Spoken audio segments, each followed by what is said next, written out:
wigeze wibaza ico umuco w'abanyamurenge cyangwa se umuco w'ikinyamurenge ugutwaye cyangwa se umaze mu buzima bwawe? Wigeze utekereza impamvu tugomba kuzirikana uyu muco mu buzima bwacu bwa buri munsi? Wigeze utekereza kurinda uyu muco ndetse no kuwuzirikana kuruta kuwirengagiza? Uyu munsi rero turaza kuganira kuri aya magambo, turaza gusobanura ku mpamvu ico umuco w'abanyamurenge usobanura. Abantu benshi bakunze kuwitiranya, abantu benshi bakunze kuvuga amagambo atandukanye, ariko turaza kurebera kuri bimwe mu by'ingenzi bigize uyu muco w'abanyamurenge cyangwa se umuco wa kinyamurenge. Uyu munsi rero turaza kurebera uko uyu muco utwubatse muri societe, mu gihugu cacu ndetse naho buri muntu wese atuye.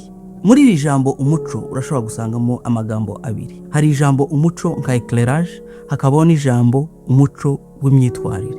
Umuco w'abanyamurenge ni imigenzo, n'imihango, indangagaciro, imyitwarire, imyidagaduro cyangwa se imbyino. Ibi byose biduhuza n'amateka yacu y'abanyamurenge cyangwa se amateka yacu yo mu bihe byatambutse. Tubanze twibaze, umuco ni iki? Umuco ni imirage cyangwa se ni umurage w'abakurambere, ariko kandi biduhuza ndetse binadutegura. Ni n'urufunguzo rudufasha mu kubaka cyangwa se mu gutegura ejo hacu heza. Iyo twiga kuwukunda ndetse no kuwuzirikana, tuba twubaka ejo hacu heza hazaza ndetse n'urubyaro rwacu, harimo no guteza imbere igihugu cacu. Umuco w'abanyamurenge ni uburyo bwo kwiga cyangwa se ni uburyo bwo kubanaho neza n'abandi, uburyo bakora cyangwa se uburyo babanyeho, ndetse n'indangagaciro cyangwa se imigenzo y'imibereho, ubuzima bwabo bwa buri munsi. Umuco ni ubuzima bwa buri munsi. Umuco ntabwo ari ikintu utegura ku munsi umwe, ni ikintu uhorana. Umwana aravuka, akavuka nta muco afite, ariko umuco arawutozwa cyangwa se akura awutozwa n'ababyeyi be. Umuco rero ni imihango umuntu agomba gukora cyangwa se agomba gushira mu bikorwa uko bukeye n'uko bwije. Kuko twabivuze rero, umuco ni imihango cyangwa se imyitwarire y'umuntu mu buzima bwe bwa buri munsi, kubo babanye ndetse kubo baturanye. Muri iyi migenzo rero ishobora gutandukana bitewe n'uko wabyitwayemo. Ibi byose biba bigamije guhuza abantu cyangwa se mu kubaka ubumwe no kubaka imibereho n'ubusabane bwa buri munsi. Kuko twabivuze haruguru, twavuze yuko umuco w'abanyamurenge ugizwe n'indangagaciro, harimo ubufura, ubudahemuka, ubunyangamugayo, kwicisha bugufi, harimo gufashanya, gukunda igihugu ndetse no kubaha abandi, abo muturanye cyangwa se abo muri kumwe. Akenshi abanyamurenge bagiye barangwa no gukunda amahoro, ndetse cyane cyane bakarangwa no gukundana ubwabo ndetse no gufasha abo baturanye cyangwa se abaturanyi babo.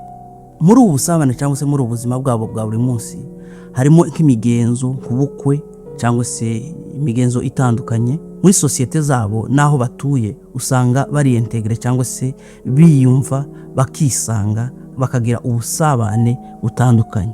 Ibihangano by'indirimbo, abanyamurenge bafite indirimbo zabo zihariye. Ibi byose bituma abantu bagira ubumwe kandi bikabafasha mu kuzirikana ndetse no mu kurinda amateka yabo. Reka tuvuge ku rurimi.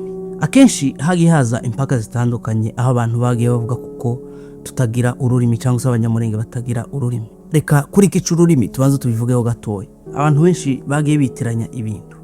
Indimi zose zigiye zihura, zigiye zigirana isano cyangwa se zifitanye isano. Turavuga, reka mvuge ku bintu bibiri. Ururimi rw'abanyamurenge rugiye rugirana isano n'ikinyarwanda ndetse rukagirana isano n'ikirundi, cyane cyane ugasanga harimo n'amagambo amwe y'igiswahili agiye yinjiramo. Kuko n'abanyamurenge bagiye baturana n'amoko atandukanye, harimo ababembe n'abapfurero n'abanyintu. Hari amagambo ugenda usanga muri uru rurimi ariko kandi akubiye muri izi ndimi z'aba baturanyi babo. Itandukaniro gusa ni mu migani cyangwa se amagambo akomeye, ibyo bita accent. Aho usanga umunyamurenge ashobora kuvuga ijambo rimwe umunyarwanda ntiyumve, cyo kimwe nuko umunyarwanda nawe ashobora kuvuga ijambo rimwe umunyamurenge ntiyumve. N'ikirundi naco nuko ndetse n'igiswahili nuko. Bityo rero ururimi icyo rwashiriweho ni communication. Iyo abantu rero bavuga ngo abanyamurenge bavuga ikinyarwanda, abandi bakavuga ngo abanyamurenge bavuga ikirundi, ibi rero no kwitiranya ibintu. Mu Icyongereza urashobora kugisanga mu Bwongereza, Icyongereza kandi urashobora kugisanga muri Amerika, Icyongereza urashobora kugisanga muri Australia, ururimi icyo rufasha abantu mu kuganira cyangwa se mu gusabana. Ibi rero byagiye bituma ubuzima bw'abanyamurenge butandukana n'imico y'ahandi. Aho umunyamurenge ari urashobora kumutandukanya n'abandi, urashobora kumubona ugahita umenya ko atandukanya n'ahandi bitewe n'uyu muco.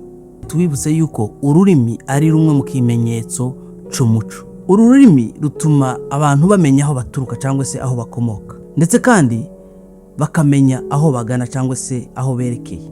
Mu buhanzi n'imyidagaduro n'imbyino, mu ndirimbo gakondo, imigani, ibi byonyine nta kindi bidufasha usibye gusigasira cyangwa se gukomeza amateka. Reka tuvuge ku myitwarire. Uko wifata mu rugo cyangwa se uko witwara muri sosiyete biba bigaragaza umuco wawe, biba bigaragaza uwuriwe cyangwa se uburere bwawe. Icyo umuco rero utwigisha, umuco utwigisha kugira imyitwarire myiza, kwihangana ndetse no kwihanganirana. Udufasha kandi gufashanya ndetse no kwicisha bugufi. Icyo rero dushobora kwibaza, kuki ari ngombwa kuzirikana cyangwa se gukomeza umuco wa kinyamurenge? Icyambere, bituma tumenya abo turibo kandi tugaha agaciro amateka yacu. Bidufasha kubaka ubumwe n'amahoro mu miryango ndetse no mu baturanyi. Ibi kandi bituma urubyiruko rw'abanyamurenge rudahindukira mu mico y'abandi cyangwa se imico y'amahanga kugira ngo bite umuco wabo. Ahubwo bisaba uru rubyiruko gukunda igihugu no kugikorera. Ariko se ibi turabikora? Uyu muco rero udufasha kubahana, gufashanya ndetse no kurushaho kugira ubuzima bwiza n'imibanire myiza n'abandi. Bituma tumenya abo turibo, tukamenya amateka yacu, bikanadusaba no kuyazirikana. Kuko twabivuze haruguru rero, umuco w'abanyamurenge si ibya kera gusa, n'ubuzima bwa buri munsi.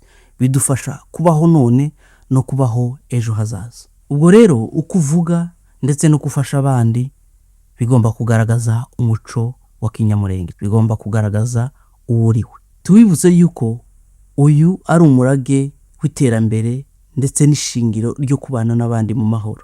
Iyo abantu bubahirije umuco, bagira uruhare mu kuzana iterambere mu gihugu ndetse no kugiteza imbere. Dusoza, reka dukomeze kandi kuri iri jambo. Umuco w'abanyamurenge si ibya kera nk'uko twakomeje kubivuga. Iri jambo twarigarutseho kenshi. Hari igihe akenshi abantu bashobora kuvuga ngo umuco ngo ibyo byari ibya kera. Ni gute tubyita ibya kera kandi ari byo byadukujije bikaturera? Ese tumaze kugera aho dushobora kuvuga ngo umuco wacu ni ibya kera? Twibaze.